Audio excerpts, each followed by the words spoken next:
पहिलं जे उदाहरण आहे ते उदाहरण म्हणजे शिवाजी महाराजांनी राज्याभिषेकानंतर दक्षिण दिग्विजयाची जी मोहीम काढली, त्या मोहिमेच्या अगोदर संभाजी महाराजांना रायगडवर ठेवणं सुरक्षित नाही असं ज्या वेळा त्यांच्या लक्षात आलं, कारण प्रधान मंडळ अण्णाजी दत्तो आणि संभाजी महाराज यांचे मतभेद आहेत आणि त्याच्यातून संभाजी महाराजांना धोका होऊ शकतो, अशा वेळेला शिवाजी महाराजांनी दक्षिण दिग्विजयाला जायच्या अगोदर स्वराज्याचे युवराज असणाऱ्या शंभूराजांना शृंगारपूरला म्हणजे त्यांच्या सासरवाडीत शिर्क्यांच्याकडेच ठेवलेलं होतं.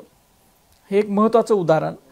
आणि दुसरं उदाहरण की ज्या वेळेला शिवाजी महाराजांचं निधन झालं त्यानंतर शिवाजी महाराजांचं निधन झाल्यानंतर अण्णाजी दत्तो, मोरोपंत पिंगळे हे प्रमुख प्रधान हे ज्या वेळेला संभाजी महाराजांना पकडायचं, त्यांना मारायचं म्हणून निघालेले होते, तो कट अयशस्वी झाला आणि त्यानंतर संभाजी महाराजांनी रायगडावर स्वतः जायच्या अगोदर या शिर्के मंडळींना म्हणजे पिलाजीरावांना पाठवलेलं होतं.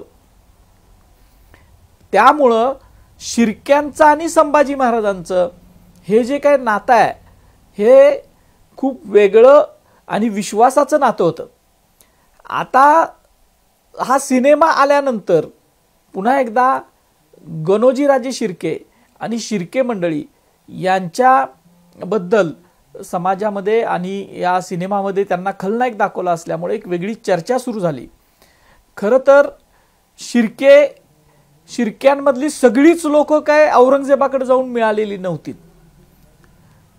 शिर्क्यांच्याकडची काही खूप मंडळी ही स्वराज्यातच होती, संभाजी महाराजांच्या बरोबरच होती.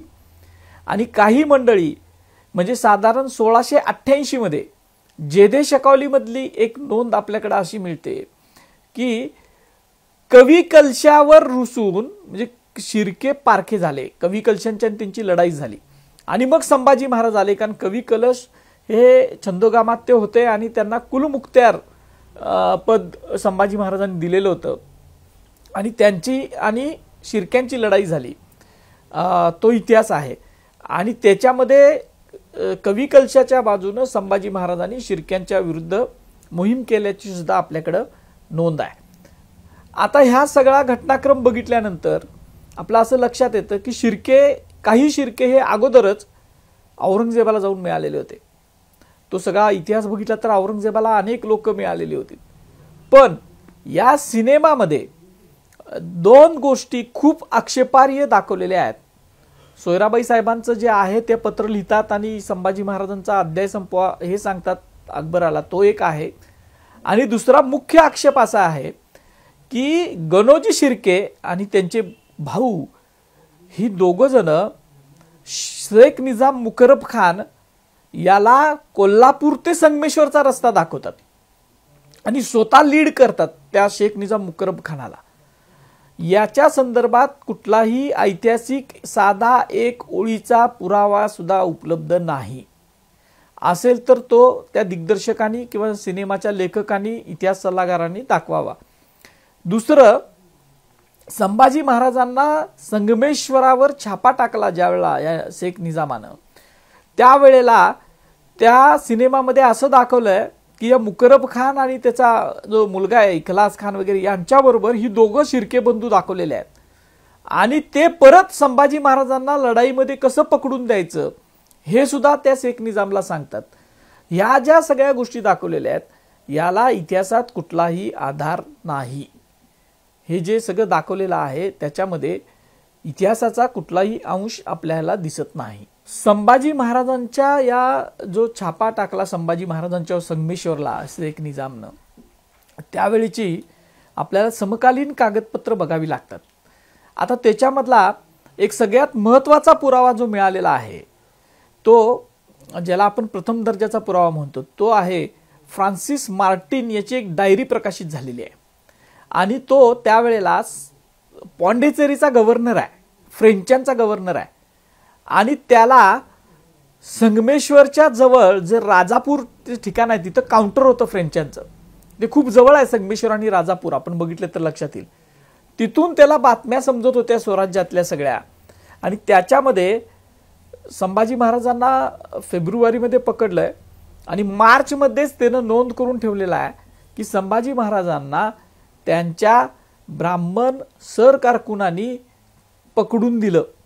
एवढंच नाही तर त्याच ब्राह्मण सरकारकुनांनी मोगल जो सेनापती होता त्याच्याशी अगोदरच संधान बांधलेलं होतं की ॲम्बुशमध्ये पकडून द्यायचं किंवा त्यांना किल करायचं, मारायचं, असा त्यांनी अगोदरच तो कट रचलेला होता.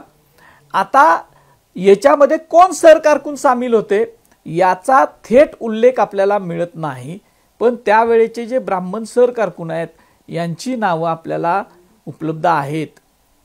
आता ह्याच्यामध्ये अनेक महत्त्वाचा विषय आपल्याकडे येतोय की संगमेश्वर याचं देश कुलकर्णी पद आहे. संगमेश्वरचा जो भाग होता तो देश कुलकर्णी पद हे अण्णाजी दत्तोकडे आहे. म्हणजे त्याला अण्णाजी नव्हता पण त्याच्याकडे होतं. दुसरं, संगमेश्वर खुद्द संगमेश्वरचं कुलकर्णी पद हे सुद्धा या अण्णाजी दत्तोकडे आहे. आणि अण्णाजीला हत्तीच्या पायी दिल्यामुळं त्याच्या बरोबरची जी मंडळी सगळी होती ती सगळीच सापडलेली नव्हती. आणि इतकं, आणि संगमेश्वरवर ज्यानं छापा टाकला शेख निजाम जो होता मुकरब खान, तो वसमत मधला आहे आपल्या महाराष्ट्रातल्या, त्याची जागीर वसमतची आहे. आता परत ह्याचं लिंक अशी आपण लावू शकतो की वसमतचं कुलकर्णी पद सुद्धा अण्णाजी दत्तोच्या बापाकडे होतं. आणि तोच सगळा वसमतचा जो जागीरदार आहे परत मोगलांकडचा तो शेख निजाम हाच परत संभाजी महाराजांच्यावर छापा टाकतो आणि संभाजी महाराजांना पकडून घेऊन जातो.